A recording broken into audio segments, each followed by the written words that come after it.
August 14 మీద trade వర్గాల్లో విపరీతమైన ఆసక్తి నెలకొంది. Junior NTR, Hrithik Roshan crazy multistarrer war 2 already ఆ డేట్ ని తీసుకోగా రజనీకాంత్ కూలి కూడా అదే తేదీ మీద కన్నేసిందన్న వార్త అభిమానులకు ఆందోళన కలిగించింది.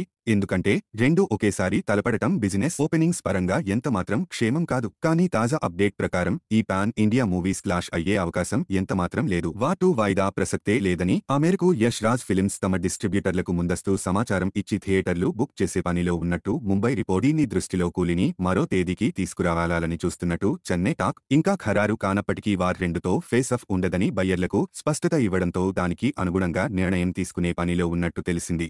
కూలితో తలపడేందుకు ఎవరూ సాహసించకపోవచ్చు. ఎందుకంటే రజనీకాంత్, నాగార్జున, ఉపేంద్ర, అమీర్ ఖాన్ కాంబినేషన్ రాష్ట్రంతో సంబంధం లేకుండా విపరీతమైన హైప్ తేనుంది. దర్శకుడు లోకేష్ కనగరాజ్ సెట్ చేసిన తెలివైన కాస్టింగ్ అసలు హైప్ ని ఎంత పైకి తీసుకెళ్తుందో అర్థం కావడం లేదు. అందుకే రిలీజ్ విషయంలో ఆచితూచి అడుగులు వేస్తున్నారు. కూలిని ఖచ్చితంగా ఆగస్టు లేదా ఆ తర్వాత రిలీజ్ చేస్తారనేది పక్కా. ఇందులో డౌట్ లేదు. కాకపోతే దసరా సీజన్ ఆల్రెడీ లాక్ అయిపోయింది. దీపావళి స్లాట్ల మీద మెల్లగా ఇతర నిర్మాతలు కర్చీఫ్స్ వేస్తున్నారు. పోనీ డిసెంబర్ రజని పుట్టినరోజు వదులుదామంటే అంత ఆలస్యం కష్టం. పైగా ఓటీటీ డీలింగ్ లో ఇబ్బందులొస్తాయి. ఇవన్నీ దృష్టిలో పెట్టుకుని ఫిక్స్ చేయాలి. ది రాజా సాబ్, విశ్వంభర, స్వయంభు లాంటి చాలా సినిమాలు ఇదే సీజన్లో వచ్చేందుకు ప్రణాళికలు వేసుకుంటున్నాయి. మరి కూలి తొందరపడతాడో లేక నాకేం భయమంటూ కోరుకున్న తేదీని డిమాండ్ చేసి తీసుకుంటాడో వేచి చూడాలి.